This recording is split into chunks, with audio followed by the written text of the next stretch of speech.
Hey there, do you fear taking a leap of faith? Most of my tech entrepreneur clients would say, no, I don't fear taking a leap of faith.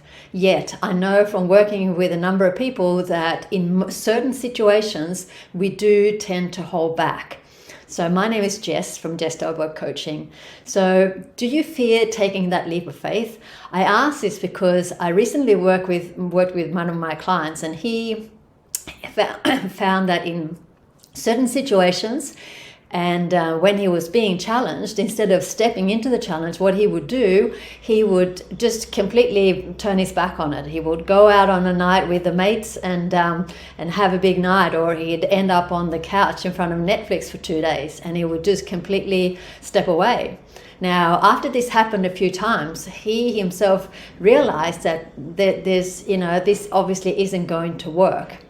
So, and he wasn't doing that always. He had built a really successful tech startup and in the VR space, and he was often able to take a lot of pressure and had done some really amazing things. It was just in certain challenges that he just wouldn't step in.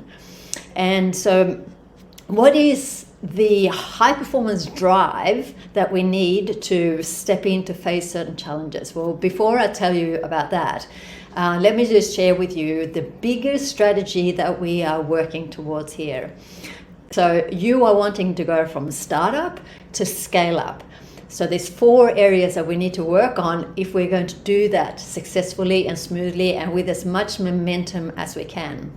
The first one is always to start with ourselves. How can we be the best entrepreneur that we can be?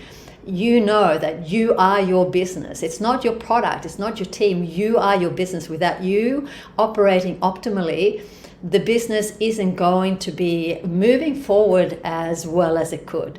So it always starts with you. Number 2 is understanding what kind of culture do I have in my business and what kind of culture do I want to have in my business, and how do I effectively work towards that. The bigger the business, the more complicated it gets, and it's more important than ever that you have clarity on what the culture is of your business.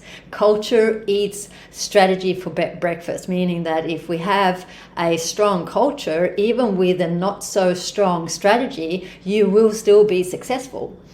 Step number 3 is to have a roadmap, that both a business roadmap and a tech roadmap that is aligned to what people are doing day to day. You have some talented people in your business, and they want to know and feel that they are actually successful. And the only way to do that is to link these two, the roadmaps, to what people are doing in a very obvious way.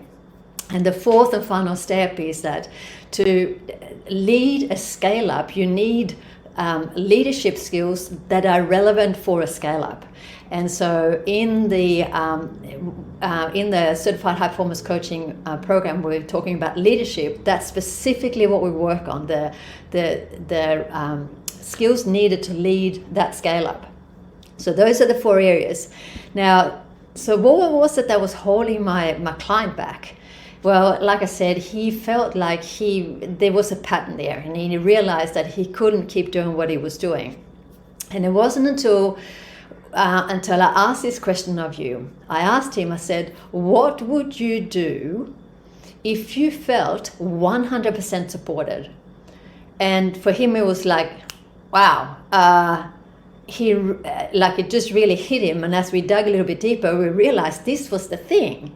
He actually didn't step in because he didn't feel supported. Now, we can feel unsupported for a number of reasons. We can feel that we're not financially supported, that we're not supported by our team, that we're not supported by our family. So how do you know whether you maybe are not taking that leap of faith in certain situations when you should?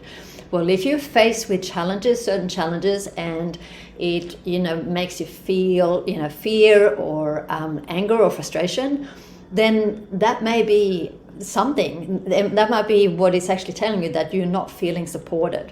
It could be other things. Now, so what does being supported mean, or being supportive of others? What does it actually mean?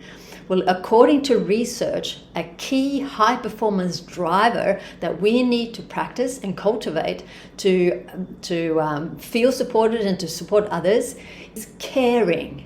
Now, caring is not something that we talk a lot about in business, but it's essential. In fact, the High Performance Institute found through the research that unless we as entrepreneurs are humanly connected, caring, and emotionally engaged, we will not make it to the top.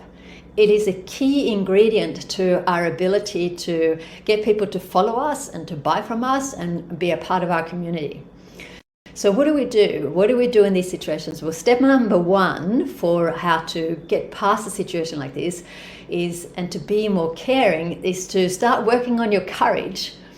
Now, I recently launched a scale-up readiness scorecard, and one of the questions in the scorecard, it asked, was in your last, say, 3 to 5 decisions that you made, were those decisions bold enough to make you feel excited and fear? And 43% said no. And so we're holding back for some reason from certain situations, not all situations. Okay, so that's step number one, working on our courage.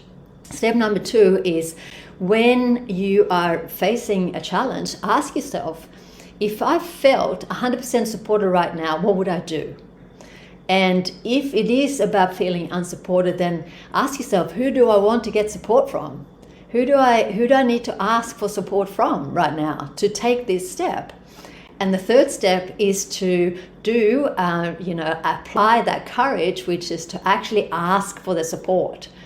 Yes, you're an entrepreneur, and yes, you're a leader of a business, but unless we can ask for support, we're not going to get there. In fact, again, the high performance research says that underperformers are one of the key,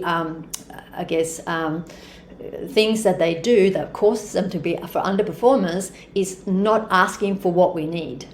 And I'm sure that a lot of the time you ask for what you need, but I bet that there are certain situations where you don't. And those are the situations that we need to look at. So hopefully this was helpful, and I will speak to you soon.